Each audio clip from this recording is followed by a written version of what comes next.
a concluir la parte de literatura virreinal y la presencia de Góngora en la literatura virreinal con esta mesa. Quizás deberíamos comenzar por tratar de definir qué entendemos por gongorismo antes de cualquier otra cosa, porque cuando se habla de la presencia de Góngora, o bien cualquier forma retorcida, alocada que encontramos se le atribuye a Góngora, o bien, como dice en un artículo Joaquín Roses, se dedica uno a buscar acusativos griegos o hipálages por centímetro cuadrado, a ver cuántos hay, y hay 7, y entonces, ¿y eso qué significa? Quién sabe, pero ahí hay 7 acusativos griegos. Como si el acusativo griego fuera invención gongorina y ni siquiera fue quien más lo usó en la poesía española, pero bueno. Entonces, quizás sería conveniente entender, tratar de definir qué se entiende por gongorismo que se usa de manera demasiado lata. Yo en mi libro hace muchos años dije, bueno, pues sí, es que hay un gongorismo como dominguero que nada más copia las formas, los aspectos formales más espectaculares, ¿no? Por ejemplo, el hipérbaton, cuántas, tarará, tarará, tarará, y luego lo que sigue, que como decía Espinosa Medrano, con decir purpúreo, cerúleo y demás, cree que ya es Góngora, y entonces creo que lo más importante, y creo que es donde no se le ha venido haciendo justicia al gongorismo virreinal en general, es que no solo hubo ese tipo de imitación de Góngora, de copiar los aspectos formales más visibles o más fácilmente catalogables como gongorismos, como cosas gongorinas, como si fuera el sello de Góngora, ¿no? Inclusive recuerdo el libro de José Pascual Buxó, donde menciona como características gongorinas varios aspectos formales, el hipérbaton, los colores, y jamás menciona lo que yo creo que es la marca de Góngora, que es la creación de conceptos complejos, que es donde yo creo que debemos buscar a los auténticos gongoristas en cualquier parte que se busquen. Entonces, quizás deberíamos abrir, aquí tengo, gracias a Alejandro, que me pasó un resumen de mi propia introducción, pero no voy a leerme yo, sino voy a leer un texto de Enrique Sureña que creo que define muy bien lo que se ha venido entendiendo por gongorismo. Todo lo que no se entienda y sea oscuro es Góngora y se acabó, y el pobre de Góngora no tiene ninguna culpa en ello. Entonces dice, suele decirse que el gusto barroco y especialmente la influencia de Góngora ensombrece de un modo lamentable la inteligencia de nuestros poetas y aún de nuestros prosistas en la segunda mitad del siglo XVII. Cierto es que, como una especie de reductio ad absurdum del barroco, produjéronse gran número de obras extravagantes e inútiles, desde los entones de versos tomados de Góngora o Virgilio, hasta los sonetos acrósticos, laberintos con criptogramas, romances con eco, poemas en 11 idiomas y poemas retrógrados en latín, que lo mismo pueden leerse de arriba abajo que de abajo arriba. Pero cargarle todo esto a Góngora es una aberración de críticos posteriores y mal informados, pues él nunca prohijó tan extraños monstruos, ¿no? Entonces, a partir de una definición más exacta, más precisa de lo que vamos a entender como la presencia de Góngora en la literatura virreinal, me gustaría plantear aquí en la mesa qué tan nociva, como se suele decir, o positiva fue realmente esa influencia. Porque como dijo Rovira en su conferencia, evidentemente el modelo con el que son comparados todos estos gongorinos virreinales es altísimo y alguien lo dice, el gongorismo fue un movimiento que empezó con un hombre y terminó con uno, Góngora. Entonces, pues si los vamos a estar midiendo con respecto a ese modelo, siempre serán poetas secundarios, pero tenemos que ver con ese fermento, ¿qué hubiera sido de la poesía virreinal sin ese fermento gongorino? Esa es la pregunta con la que yo abriría el debate. ¿De veras fue nociva o tan nociva la influencia de Góngora en la poesía virreinal? o sirvió como fermento, como abono de una literatura que produjo, si no grandes poetas, sí muy meritorios? Esa es la pregunta con la que abro. No sé quién quiera entrarle al ruedo. José Carlos. Bueno, empezaré yo intentando con mi confusión habitual. En un tiempo me dediqué a intentar buscar las barbaridades que se han podido escribir, o lo que yo considero barbaridades, porque algunas vienen de voces críticas fuertes que se han podido escribir sobre el gongorismo, y buscar aquellas síntesis que sí que me convencían y que yo puedo afirmar que es lo que significa el gongorismo, lo que creo que significa para mí, pero procede además de algunas figuras. Voy a citar dos ejemplos. Uno de un amigo mío, chileno, que decía, por ejemplo, hablando del gongorismo, lo característico de la poesía barroca es el continente. En el continente, es que la renovación gongorina se pone al servicio de intenciones claramente apologéticas del orden colonial, especialmente de una superestructura administrativa civil eclesiástica. Lo que en la metrópoli fue un impulso de liberación cultural, llevado hasta límites extremos de las posibilidades del lenguaje, se convierte en la colonia en un vehículo de poesía devota, de reverencia geográfica. Jaime Concha. Bueno, pues me parece, no voy a hacer comentario de todo, sino que aquí estoy buscando un ejemplo extremo de algo que yo no entiendo. Es todo el discurso sobre el gongorismo, la crisis del sujeto colonial, Mabel Moraña, Beverly, etcétera, que sería lo que no significa para mí el gongorismo.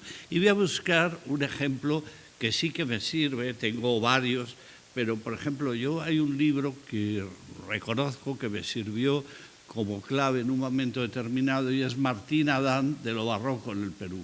Podía hablar de ese libro de Martín Adán, de lo barroco en el Perú, pero voy a citar dos ideas solamente que me parece que son importantes para sustentar eso que significa el gongorismo para mí, lo que creo que significa el gongorismo en América. Tras confesar, dice Martín Adán en De lo barroco en el Perú, tras confesar que creo que toda lengua entraña toda posibilidad expresiva, repito con tantos que el gongorismo es algo consustancial con el castellano y que Góngora es quien, al fin, destella y desaparece divinamente en el tabor de lo gongorino. Y Martín Adán tiene una afirmación que es dentro de un contexto muy amplio, que es el gongorismo como pura obcecación y vehemencia ha de persistir en lo más ciego y hondo de nuestras letras. O luego la visión que hablábamos de Pedro Enrique Zureña, que me parece una visiones más acertadas sobre la pervivencia de ese gongorismo. Góngora no son las barbaridades, que si los centones, los sonetos con eco, etcétera, que se hicieron en su nombre, pero en todo caso sí que es un sustento cultural que significó una transformación en la poesía de América en la línea que utilizaba de Martín Adán. No sé si me he explicado porque eran muchas cosas, pero... Yo creo que sí, yo creo que por eso a mi libro yo le había puesto el gongorismo en Nueva España, ensayo de restitución, porque la historiografía de Menéndez Pelayo en adelante decía, bueno, todo estuvo muy bien mientras no llegó Góngora, ¿no? Y por ejemplo, al comentar un poema tardío, tardío de la primera mitad del siglo XVIII, una biografía de San Juan Nepomuceno de Miguel de Reina Ceballos, un gongorista tardío de la Nueva España. Habla de la primera octava, es un poema heroico en octavas, es la geografía de San Juan Nepomuceno, y la obra se llama La elocuencia del silencio, porque este santo, su santidad consistió en que el rey le quería sacar los pecados de la reina, y él era el confesor y no lo soltó, y entonces lo torturaron y demás. Entonces se llama La elocuencia del silencio. Y el comentario de Menéndez Pelayo es: silencio es lo que le convenía a este individuo y no haber escrito todo esto que escribió. Yo me soplé todos los cantos y todas las octavas, y verdaderamente lo único que se salvaba de ese poema, que era llano, prosaico en el sentido de prosístico, etcétera, eran los lunares gongorinos. Es decir, hay de repente una como especie de bucólica mexicana donde por hablar de una virgen de ahí de Checoslovaquia, se acuerda de la Virgen de Guadalupe y del indio que va con el cocote a sacar el maguey, y es una belleza.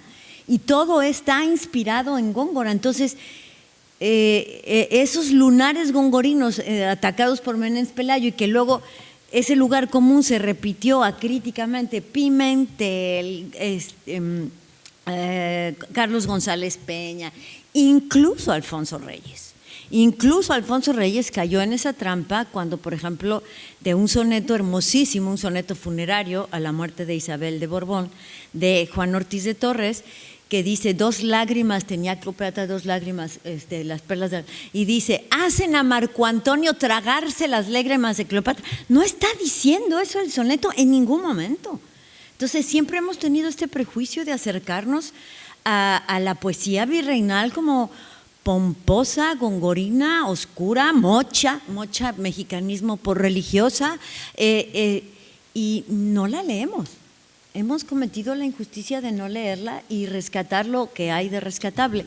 Entonces, no sé si tú quieras comentar algo, Alejandro, sobre el sujeto colonial. No, bueno, aún no. Nos meteremos ya un poco más adelante, pero en relación con lo que has preguntado, si le ha venido bien o mal a la poesía virreinal, pues la influencia de Góngora. Yo creo que, salvo muy pocas excepciones, poetas como María Estrada Medinilla o Sor Juana, Carlos de Sigüenza, sí que es cierto que al principio, más que una asunción de la lengua poética propuesta por Góngora, sí que hubo más bien ecos de culteranismo, ¿verdad? Y esto lo vemos en Balbuena, por ejemplo.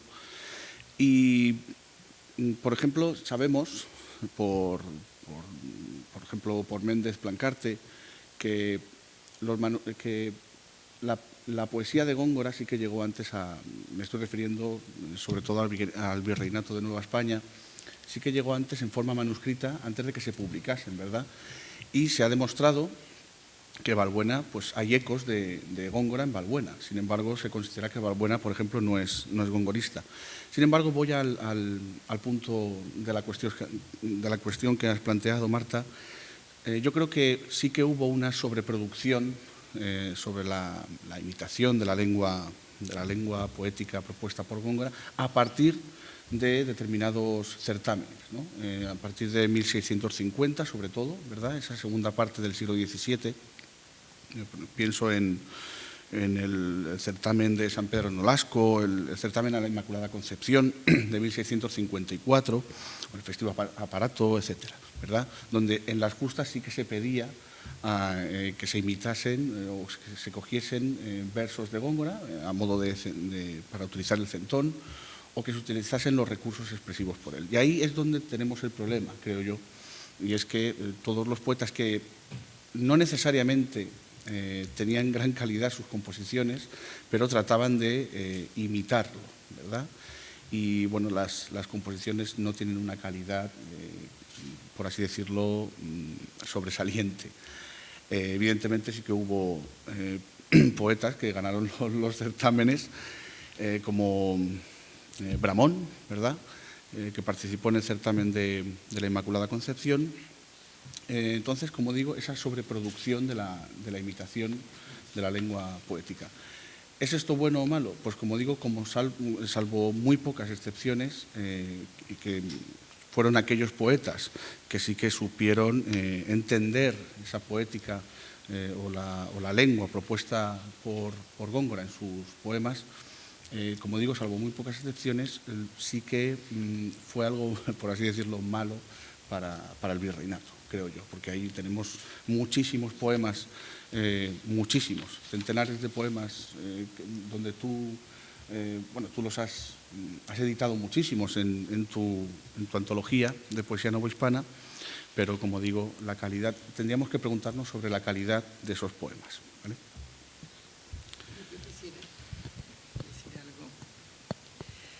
Vamos a ver. Yo pienso que hay un concepto que no podemos olvidar, que es el de la emulación. Entonces, los ingenios americanos, por así decirlo, están mirando hacia la península. Y eso, por más que vaya paralelo al desarrollo de un criollismo y al desarrollo de una línea propia, pienso que el influjo querido y buscado de esos modelos peninsulares está ahí presente y no lo podemos negar. Y más aún cuando realmente esos modelos ya se oía que tenían un predicamento en la península lo suficientemente importante. Y ahí entro en algo que ayer dijo Alejandro, que yo me gustaría matizar cuando él dijo no hay que comparar, tan bueno es Góngora como puede ser, tan bueno es Quevedo como puede ser Caviedes. Vamos a ver, las comparaciones son odiosas porque son siempre odiosas, pero indudablemente esto, salvando las distancias, es como cuando García Márquez dio con la fórmula maravillosa del realismo mágico y a partir de aquí salen, florecen escritores. Todavía me acuerdo de un tal Sepúlveda chileno que escribió, se me olvidó el título ahora, pero el viejo que escribía novelas de amor, que realmente eso era García Márquez. Vamos a ver, hay una emulación de algo que se considera canónico, de un modelo de referencia, de figuras que nadie discute, porque estamos hablando de Góngora, o podemos hablar de Quevedo, o podemos hablar de Lope, ¿no?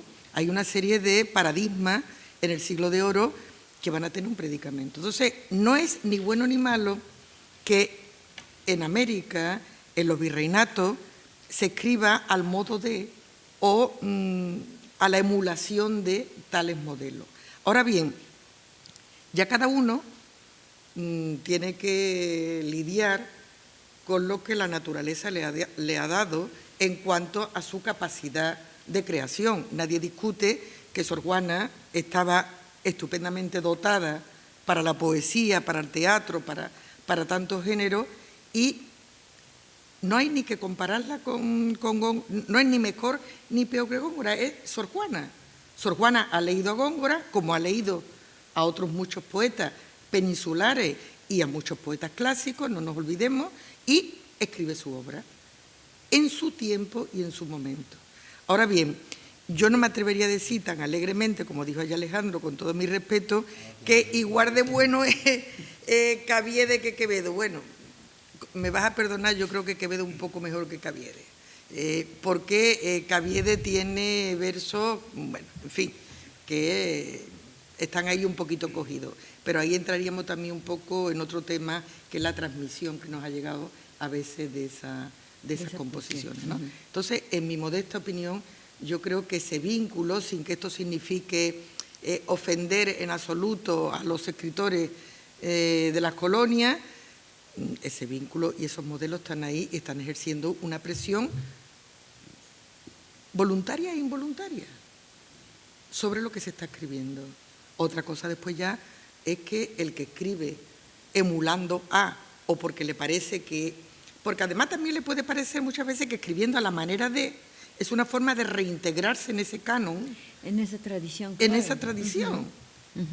Que nosotros desde aquí lo podemos ver como que lo más importante era el criollismo, pero yo creo que el criollismo hay que matizarlo y creo que no.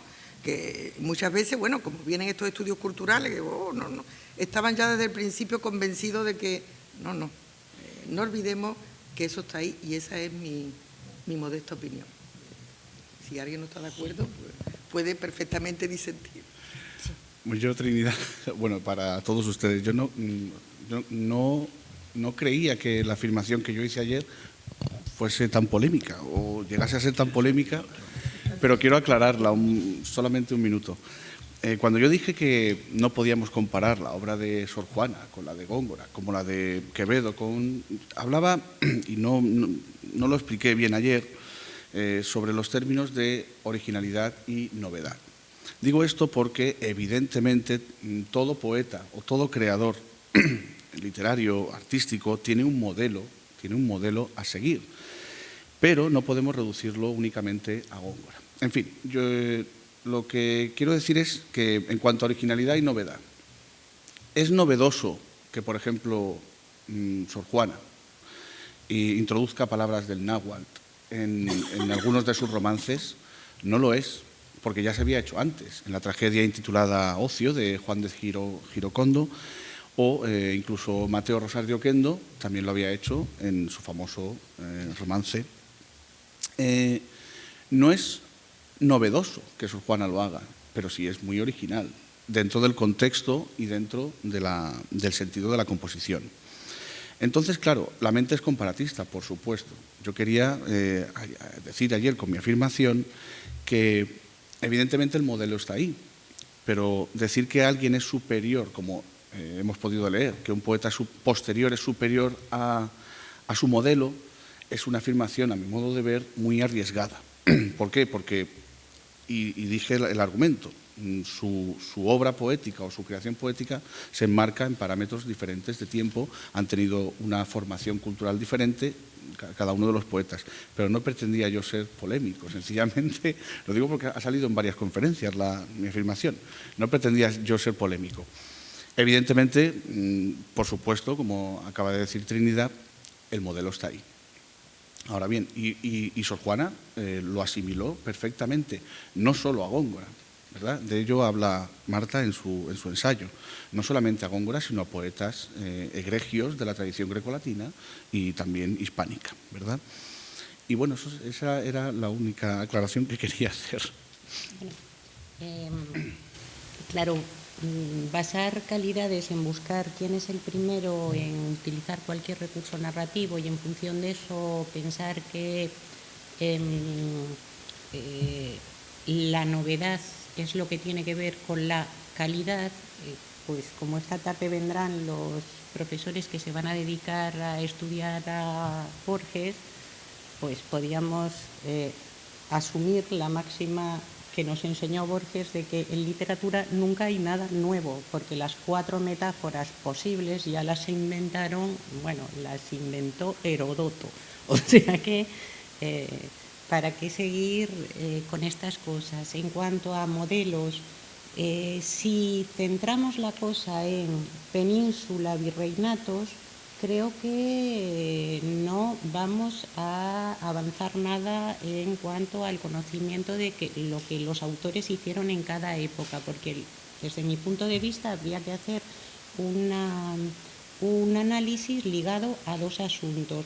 Uno, la tradición hispánica, que es la que criollos y población españoles europeos trazan para lo que nosotros estamos estudiando aquí, obviamente, en los virreinatos americanos y lo que está haciendo la población española en España.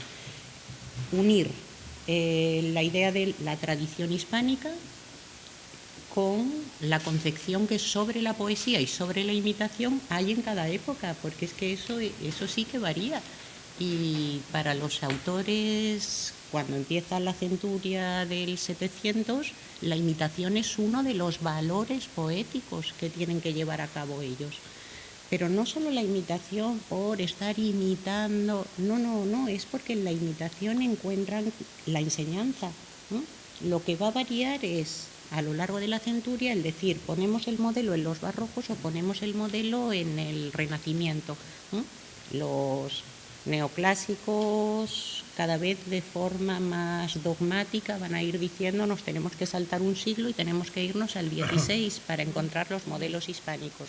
Pero hubo gente mucho más flexible durante el siglo XVIII y sobre todo durante la primera mitad del XVIII, que dijeron no, nosotros no queremos prescindir de la tradición barroca y mucho menos porque eso por lo visto nos convierta en un hazmerreír en Europa, que se rían si quieren. Creo que las poéticas de cada una de las épocas también nos ponen delante de cuáles eran lo que consideraban poesía y lo que consideraban la máxima calidad a la que se podía llegar en cada una de las épocas. Sin embargo, sí que en cuanto a la reflexión literaria, sí podemos ver y nos podemos llevar sorpresas en cuanto a cuándo se hizo en una parte o en otra, pero no por España y virreinatos americanos, sino por autores. ¿Qué autores reflexionaron primero sobre algo? Bien, bueno, la vía que en el siglo XVIII va a seguir todo lo que tiene que ver con algo tan fundamental para distinguir a barrocos de neoclásicos, que es dónde ponemos el fiel de la balanza, ¿qué hacemos más importante en la creación poética? ¿El ars, es decir, las reglas, o la inspiración, es decir, la novedad, lo novedoso y la voz individual y demás de un poeta? Bueno, Luzán se enfrenta a eso, pero en 1737. En 1732 los peruanos lo habían solucionado, porque en el prólogo a Lima fundada, Peralta dice algo semejante. La pena es que no lo puedo reproducir porque está muy bien dicho, ¿no? La idea es, la poesía tiene su máxima libertad en sus prisiones. Ahí están las reglas. Es decir, el poeta escoge sus prisiones, escoge sus modelos. Entonces esa es la máxima libertad, porque ahí no tienes que aportar nada, sino sigue a tus maestros. Ahora bien, se quedaba con eso, como van a ser luego los neoclásicos, pero en España a partir de 1750. Claro que no se quedaba con eso. Dice, y sus mayores y sus mejores hallazgos en sus caídas. Bueno, entonces vamos simplemente a centrarnos en lo que en cada época quiso ser la poesía, y entonces ya no tendremos si el modelo bueno, no sé, está en Burgos o está en Guayaquil, ¿no? A ver, yo aquí quisiera hacer una acotación a partir de lo que dijo Rovira y lo que dijo Trinidad.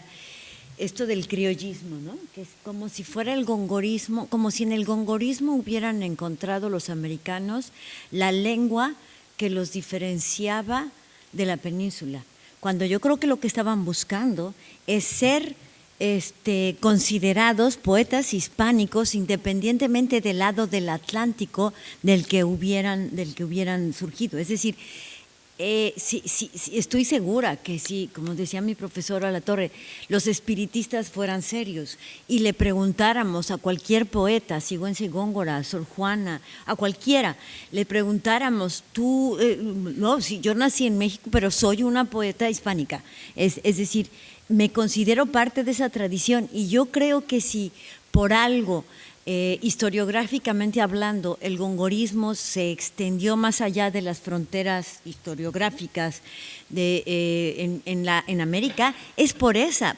necesidad de que ellos encontraron en la poesía de Góngora la lengua más alta que podía haber y a la que había que seguir, pero para ser considerados parte de una tradición, no ser separados, que es algo que se ha venido haciendo. A mí me da risa cuando leo, incluso vuelvo a decir, al mismo Alfonso Reyes, que se recogen en las antologías los poemas donde los poetas hablan del aguacate, del mamey, de las chinampas. ¿Eso los hace mexicanos? Es decir, y por ejemplo, hay una porción del poema de la epístola de Cueva que es preciosa, que habla de lo que es la poesía, de lo que hace el poeta, nada que ver con las chinampas, ni el aguacate, ni el mamey.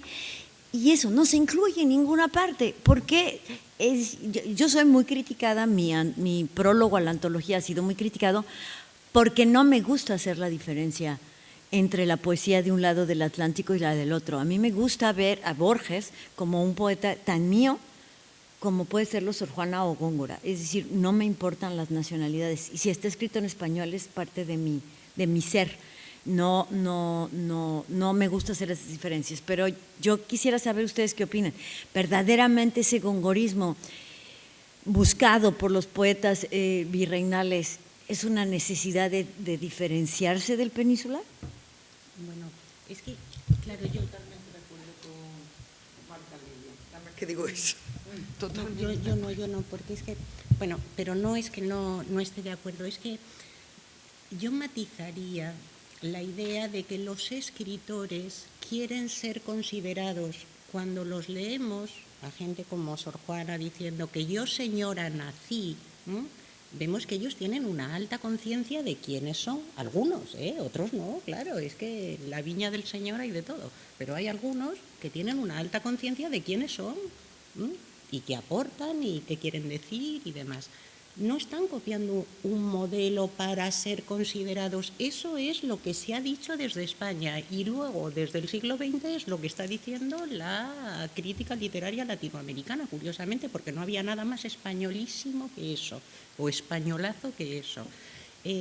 Los autores no copian para situarse, pero si ellos son la élite cultural de esos reinos hispánicos, hay otra cosa que... a ver, hay un ejemplo que nos puede poner delante de qué es lo que está pasando con esa población y que es antes de cualquier tipo de... o sea, no desde la poesía, sino desde las mismas crónicas de Indias, no desde una voz criolla, sino desde una voz de uno que nació en Medina del Campo, ¿no? Es en la historia verdadera de la conquista de la Nueva España de Bernal Díaz del Castillo, cuando después de conquistar todo eso para su rey vuelve a España, cargados de lutos los que vienen de Indias porque están simbólicamente apenados simbólicamente apenados en las manifestaciones que en el momento se hacían de cortesía, patriotismo y demás. Los de América no están menos interesados en estar dentro de lo que son no quiero llamarlo juego, porque es que las palabras están muy cargadas sino, pues en el ambiente político y en el sistema político en el que ellos vivían. Y para pasmo de él, sabe que en España, en la corte, a los que vienen de Indias los reconocen a un golpe de vista. Él no se sentía otra cosa que lo que era. Este no era criollo, era español. Así que no se sentía otra cosa que lo que era. Y dice esas palabras amargas, terribles. Dice, en la corte nos llamaban a los que veníamos de Nueva España los indianos peruleros enlutados. Son los españoles los que desde el primer momento están diciendo vosotros sois otra cosa antes de que nazca el primer criollo. Bueno, simbólicamente, ¿no? A este conquistador que se os nota a la legua que sois los de América. Bueno, ahora estar con la cosa de el modelo, que si el modelo viene de España, que si... Bueno, estos escritores no estaban, quiero decir, en ese sentido, no estaban copiando el modelo para... En la poética barroca sí era importante como poética, el decir, yo me mido con el modelo superior y lo igualo, pero como poética, no como juego de españoles y americanos. Claro, en los autores del 17 la cuestión de la imitación es otra cosa, tiene que ver con un rigor que buscan para la poesía, porque, porque están muy unidos la esencia que ellos consideran que es la del discurso poético con los fines que busca ese discurso poético. Y ahí la cuestión de la imitación es el sitio donde un autor se curte para llegar a pulir su expresión y que, por tanto, esa parte formal, no la idea que da, sino esa parte formal sea algo digno. No intervengo ahora. ¿No? ¿Alguien quiere? Yo quisiera añadir algo que ha dicho Virginia, que Sor Juana dice con orgullo, yo nací... Yo, señora, bueno, nací. Es que yo creo que no es incompatible, o sea que un escritor que ha nacido en la Nueva España o en el Virreinato del Perú o en Quito, lo que sea, puede sentirse orgulloso de haber nacido ahí y que ese sea su lugar de origen, y otra cosa es que a la hora de escribir tenga en su mente, en sus lecturas, un bagaje cultural que fundamentalmente decimos España, pero igualmente importante me parece que el bagaje grecolatino, porque realmente estos poetas, muchos de ellos procedían de las filas de la Iglesia, tenían una biblioteca más o menos aceptable a mano y realmente tienen unos modelos que son los modelos de la tradición occidental. Y eso no ni le quita ni le pone, en mi opinión. No estoy diciendo con esto que sean inferiores y que vivieran pendientes de lo que se hacía en España, pero lo que sí eran personas que estaban al día. Le llegaban las novedades, le llegaba lo que se estaba publicando en España, ya fuera de forma lícita o ilícita, con contrabando, sin contrabando, o metido en la mochila pero le estaban llegando lo que se estaba haciendo en España. Y ese es un referente que ellos tienen que no contradice en absoluto su conciencia, que era legítima, de que yo he nacido aquí y mi labor y mi escritura va a ser desde estas raíces. La prueba está que casi todos ellos salpican sus poemas con alusiones incluso geográficas, incluso el propio Caviedes en la Guerra Física habla de tal zona de donde se hace el pico, en fin, que hay la montaña de los Lipes, no sé. O sea, hay alusiones geográficas concretas a el sitio donde vive, lo que él conoce, el territorio, y él nació en España, pero él se siente realmente parte como un escritor del Virreinato del Perú. Eso no quiere decir que no hubiera leído a Quevedo y que no tuviera no solamente el modelo de Quevedo, sino el modelo de toda la tradición satírica que viene de la antigüedad. Y que no tuvieran... A mí me cuesta trabajo creer que se pusieran a escribir los escritores en América sin pensar en esos modelos. Porque es su bagaje, no hay otro. Yo creo, por otro lado, que aparte de cómo se sintieran, que estoy de acuerdo, en la imitación de los modelos que venían de España, etcétera, el discurso crítico diferencial es algo que ha creado el siglo XX, es decir, y cuando hablamos, por ejemplo, y si ya vamos al barroco global, América fue barroca antes del barroco. Bueno, pero vamos a ver, aparte de una creación literaria bella, de escritores que merecen mi respeto como creadores, ¿qué significa eso? El mismo concepto de neobarroco es una elaboración que me parece que sí que funciona, porque el mismo concepto de neobarroco funciona para una serie de autores en el siglo XX. Además, hay figuras como Lezama creando, etcétera.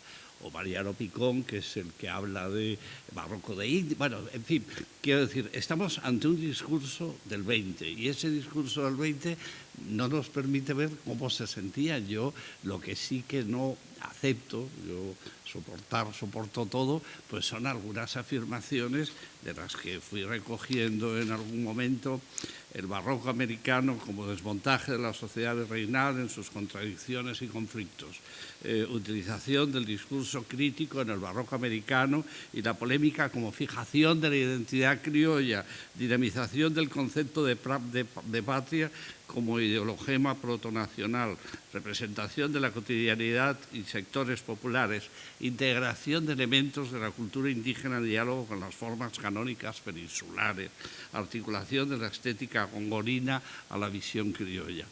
Esos textos me parecen disparatados. Es de Mabel Moraña ese texto y bueno, pues no creo que sea, insisto, es una insistencia sobre un discurso que crea el 20 diferencial y que crean grandes escritores en todo caso y que tienen gracia, pues insisto, en el caso de Lezama tiene gracia infinita porque que aquí además se estaba articulando un discurso neobarroco, el 27, etcétera, en fin, sería muy largo. Yo también quiero oír lo que opinan algunos especialistas.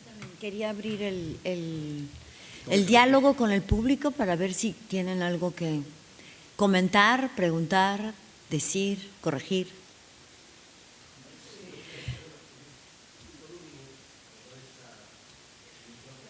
Aquí está. No, previo, porque es que va a ser una cuestión previa, una cuestión preliminar. Ya no se me ha escapado que la moderadora ha utilizado conscientemente, y yo sé por qué, el término virreinal y no colonial. Yo sé por qué, pero es posible que parte del público no lo sepa. Entonces, me gustaría que hiciera una pequeña aclaración sobre esta cuestión, que tiene también relación con lo que se acaba de hablar, claro. Y ya a partir de aquí, pues, que pregunte Luis si quiere, ¿vale? No te escuché, ¿qué? Sí, no, porque desde el principio en la presentación de la mesa redonda has utilizado época virreinal, literatura colonial, influencia en la poesía virreinal y no colonial. Y yo sé por qué, pero creo que el público merece una explicación, una aclaración mínima sobre esto. Pues porque estrictamente hablando América no eran colonias, eran virreinatos. Entonces, y siempre el término colonial implicaría ser subalternos, ¿no? Y entonces no me gusta utilizar el término colonial porque estrictamente hablando no lo fue América, fueron virreinatos con sus propias características, particularidades, el virreinato del Perú, el virreinato de la Nueva España, y por eso no me gusta el término colonial. En general, aquí porque he querido abarcar además a Perú, a Ecuador, que se estuvo hablando, pero normalmente yo hablo de Nueva España y siempre me voy con poesía novohispana y me quito, o literatura novohispana y me quito de Eso es. de Lo que problemas. pasa es que en la historiografía, como sabemos, parece que ha triunfado el término colonial. Por eso yo en el programa he querido conjugar ambos términos, porque en las denominaciones de las sesiones aparece la palabra clave, que es virreinato de Nueva España, virreinato del Perú. Muchas gracias. Era solamente para que esto se aclarara al público. Luis, ¿tú querías decir algo? Muchísimas gracias a todos por esta sesión tan estimulante. A mí también me interesa el tema de la discusión colonial-virreinal. Desde luego la palabra colonial ha triunfado en el mundo anglosajón, aquí no tanto. Yo coincido con lo que dice el profesor Tenorio, aunque también es verdad que, que en muchos aspectos de esos virreinatos sí que se gobernaban como colonias y gente como Sor Juana, desde luego, no era un sujeto subalterno, pero las poblaciones indígenas o sobre todo afrodescendientes sí lo eran. Pero bueno, dejando eso aparte, yo creo que hay dos tesis extremas o mainstream, habituales respecto al gongorismo en América. Una es que, digamos, los autores hispanoamericanos del barroco eran simplemente continuadores, ¿no? O sea, que si uno hace una cata ciegas de gongorismo escrito a ambos lados del Atlántico, no hay diferencia. No. Y la otra tesis es la tesis pues, que viene de Lezama, Mabel Moraña, ¿no? Que ve casi como si hubiera una línea directa entre el gongorismo americano y José Martí. A mí las dos tesis creo que tienen sus méritos, pero que tenemos que hilar un poco más fino, ¿no? Yo no veo, evidentemente, identidades criollas tan fuertes que puedan hermanarse con los independentismos del siglo XIX, pero tampoco me parece que Sor Juana o Camargo escriban exactamente igual que Góngora, ¿no? Es decir, el hecho de estar viviendo en América, de ser criollos, en el caso de Sor Juana, por supuesto, el hecho de ser mujer, y sobre todo el estar escribiendo tan lejos de la capital del imperio y mucho más tarde, es esa doble distancia de la que habla Espinosa Medrano.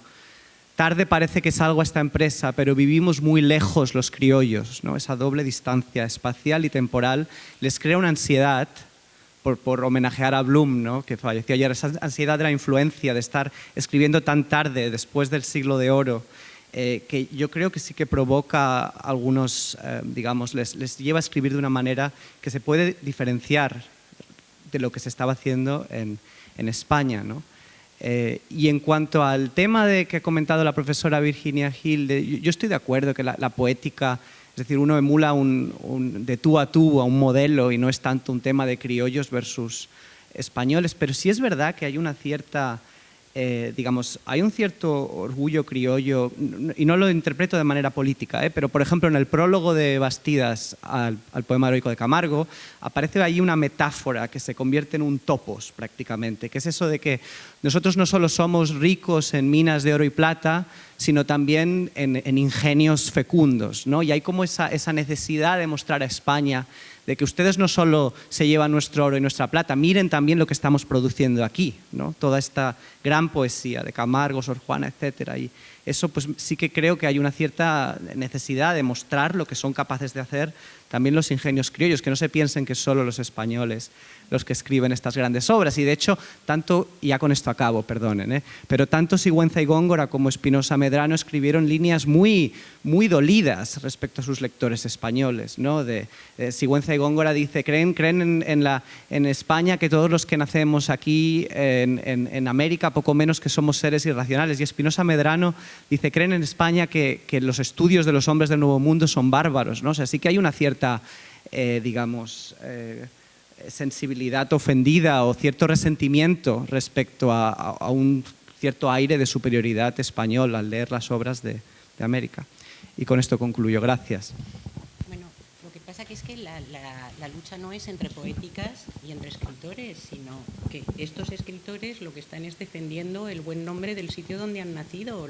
Se están enfrentando a un imaginario que conocen perfectamente, que representa lo americano en Europa, en España y en el resto de Europa, y todavía más fuerte en el resto de Europa en comparación con lo que significa ese imaginario en España. En cuanto a la cuestión de la ansiedad, bueno, eso es según el escritor, la época y el momento literario. Estos del Perú ansiedad no tenían ninguna, porque como iban al calor de los tiempos, desde el minuto 1, nerviosos no estaban en absoluto. Si hemos visto a lo largo de la historia, en cualquier literatura pasa eso, que ves momentos en que los autores están nerviosos porque quieren ser como tal modelo que ya les lleva cierta ventaja. En otros momentos no es así. Depende de la literatura depende mucho de las grandes individualidades, depende mucho también de los cenáculos, de los grupos literarios, y en función de eso se sienten más o menos, pero también hacer del sujeto criollo un sujeto, por lo visto, acomplejado, cuando lo que estamos viendo, bueno, yo con mis autores lo que estoy viendo es a gente totalmente desacomplejizada de cualquier cosa.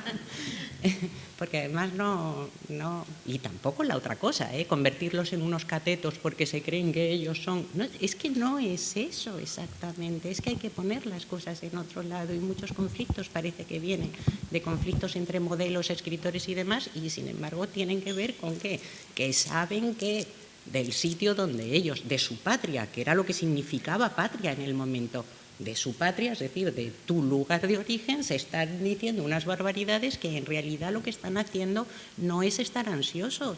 Eso lo hemos dicho a partir del siglo XX y claro, en adelante. Es una construcción crítica. Claro, no están tanto ansiosos por demostrar que su sitio... No, están enseñando al que no sabe, es decir, a estos europeos que dicen disparates sobre ellos y sobre el lugar donde... Quiero ligar esto a lo de la localización. Efectivamente, por ejemplo, en los poetas que yo he estudiado, la localización simplemente viene de la mano de que están nombrando sitios, cosas, productos y demás. Bueno, como no tienen una conciencia de que ellos tengan que ser la voz del Perú, es que eso es muy difícil serlo, Exactamente. Eso es como cuando en España, yo qué sé, se recibía a Neruda diciendo la voz de América. Dices tú, uy, qué difícil llegar a ser la voz de América. Ningún poeta español ha tenido que pasar por el embudo de ser la voz de España. Encima llega a ser la voz de España y nos lo cargamos, ¿no? Precisamente por eso. Pero a ellos sí se les pide, ¿no? La voz de no sé qué. Bien, no estaban pretendiendo hacer eso, pero sí, cuando estudiamos ciertos periodos de la literatura, decimos que alguien dignifica algo porque en el alto discurso de la poesía nombra esas cosas, y la poesía se va abriendo porque tú estás leyendo y de repente no tienes que imaginarte Córdoba, no tienes que imaginarte Oviedo, de repente te estás imaginando Chile, el Perú. Estás evocando evocaciones que te provoca eso, que no es un tratado de geografía, ni un tratado político, ni nada de eso. En ocasiones decimos, es que nombrar eso es dignificarlo, y en otras utilizamos eso para decir, no, es que eso no es, ya lo sé que eso no son esencias identitarias, no estaban buscando tanto eso. Hay momentos literarios donde sí empiezan pero se ve más en la historia que en la literatura en principio, que es cuando uno quiere dignificar, como ellos separaban tanto los tipos de discursos diferentes, cuando ellos quieren dignificar sus propios reinos, y entonces empiezan las historias, bueno, lo ha estudiado Mazzotti, también las historias regionales y demás, las están haciendo a la vez que en España, que cada uno quiera ser de su propio pueblo y no de algo más general, eso es muy, muy hispánico, ¿no? Bueno. Conforme avanza el tiempo, lógicamente, sí que están los elementos de afirmación criolla, cultural, que son necesarios frente a los desprecios que surgen en el otro lado, ¿no? En Navarra está publicada una tesis, bueno, es un tema muy conocido ya, pero de Claudia Gómez sobre el debate de Anne Martí, Guiara Eguren, etcétera, México, donde creo que están planteados esos elementos de afirmación criolla precisamente ante los desprecios que han surgido en una carta de Manuel Martí de Canus a Lorensis, que ha muerto ya mucho tiempo antes. Pero, en fin, esto es al margen ya de gongorismos. El tiempo hace que la afirmación criolla sí que vaya creando todo un espacio cultural que es político, es decir, que es preindependentista. Además, bueno, falta para la independencia, falta mucho tiempo, pero en todo caso, que es la afirmación de no nos despreciéis más, ¿no? Sí, hola. Sí, tengo una... Ya tengo el micrófono. Tengo una pregunta que no sé si me pueden resolver, porque en el autor que estudio yo, que es precisamente Agustín de Salazar y Torres, siempre me ha sorprendido que en todo su teatro, que es básicamente lo que escribió cuando volvió a España, porque él nació en España, se fue a la Nueva España y luego volvió, no encuentro ninguna referencia a América. Ni en el léxico, ni en, por ejemplo, la pronunciación, en lo que se puede ver en las rimas, y sé que hay alguna referencia en su poesía. Entonces, en lo que escribió cuando todavía estaba en la Nueva España, para ahondar más en esta polémica, ¿cómo se puede explicar que cuando vuelve a España se olvida tan completamente de los 14 años que pasó en la Nueva España? No sé si ustedes saben de casos similares de gente que haya vuelto a España y que haya borrado esa parte de su ser.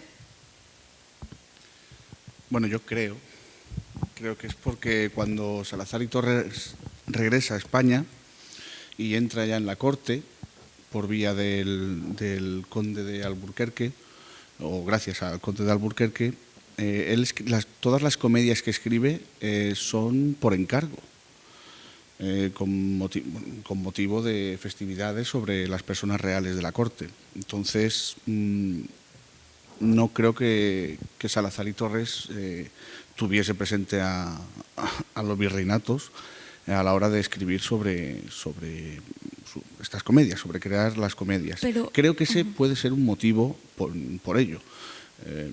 No lo sé, pero... No estoy segura, porque justamente en alguna loa de comedia de Sor Juana, también América es un personaje, ¿no? No sé si es la loa del Divino Narciso, sí.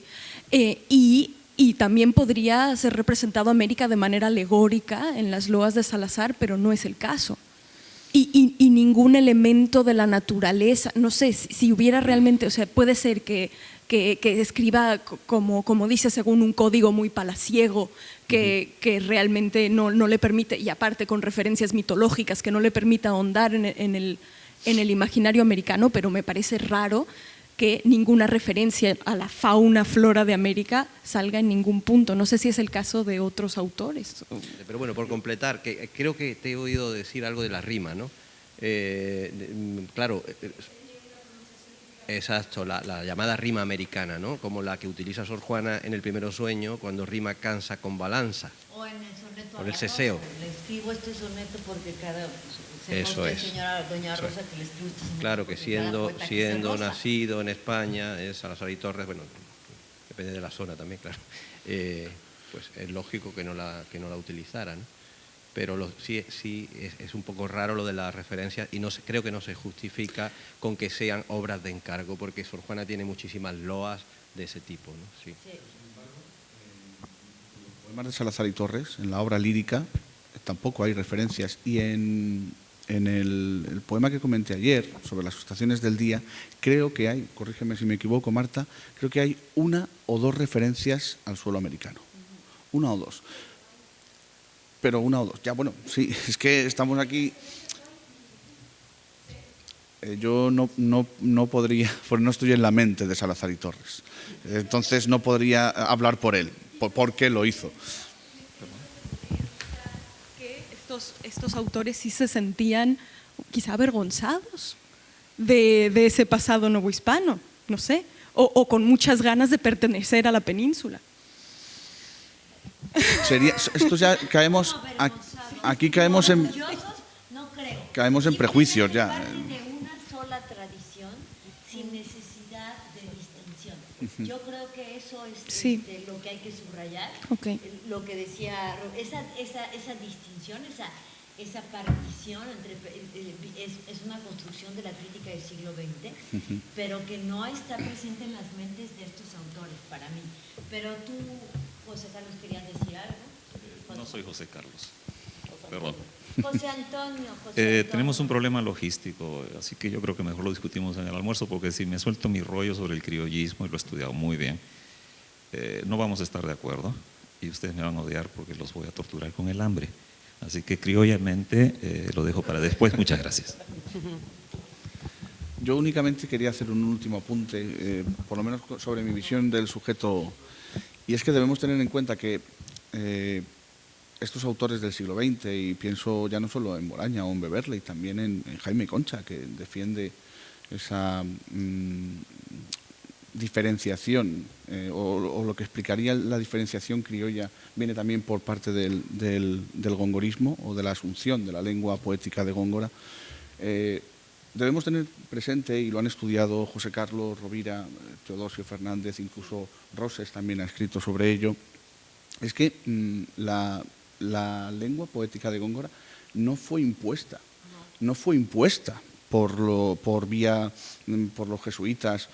Debemos tener claro, o que nos quede claro, que fue más bien un acierto o en la elección sobre el modelo poético, ¿verdad? Pero esto no explica esa diferenciación criolla, ni mucho menos ese discurso pseudo-nacionalista o pseudo-histórico que muchos han querido ver, a mi modo de ver, de manera infundada, ¿vale? Solamente quería decir esto.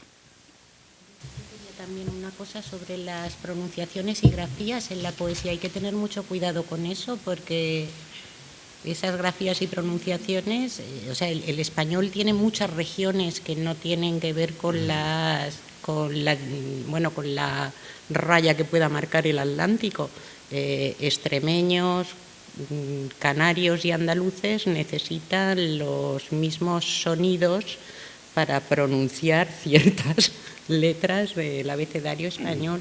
Con eso no quiero españolizar ni mucho menos a los americanos. Quiero que vayamos viendo dónde ponemos marcas de americanidad, que no creo que sean necesarias, aunque a mí me parece muy bien que los poetas en todas las épocas hayan ido, por ejemplo, queriendo integrar, dignificar lo americano en sus discursos, no pensando que no tenían por qué no nombrarlos y demás, y no por eso que eso sea no sé qué bandera.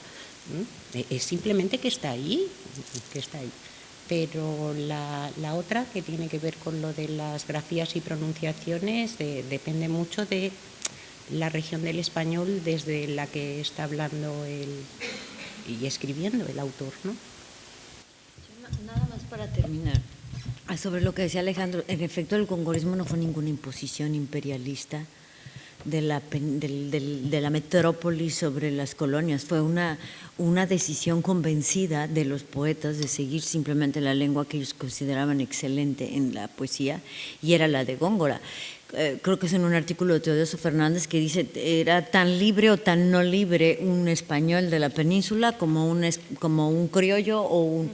Vamos, era una elección estética y punto final, no. Es famosa esta anécdota de un homenaje que se le va a hacer a Sor Juana en 1800 y cacho en el Liceo Hidalgo, y se le va a hacer un homenaje y Altamirano y otro y el nigromante se amotinan diciendo que por qué van a homenajear a esa gongórica imperialista española, simplemente porque seguía la escuela de Góngora, ¿no? Entonces, a esa monja hay que dejarla quietecita en su tumba y que nadie la levante porque era como símbolo del imperialismo, ¿no? Se amotinaron estos para evitar el homenaje a Sor Juana. Es una mala lectura, vamos, y tan mala como la de Beverly o la actual, de lo que era esta cultura virreinal.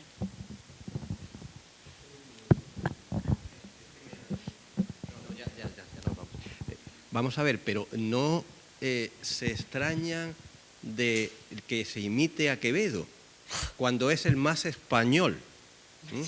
Porque Góngora precisamente no iba de español. No.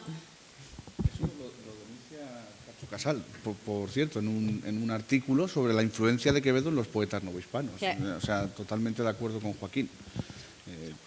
Eso no se considera imposición. Claro. Bueno, en fin, creo que ya es hora de ir al lunch, a la comida. Muchas gracias. Muchas gracias por sus intervenciones.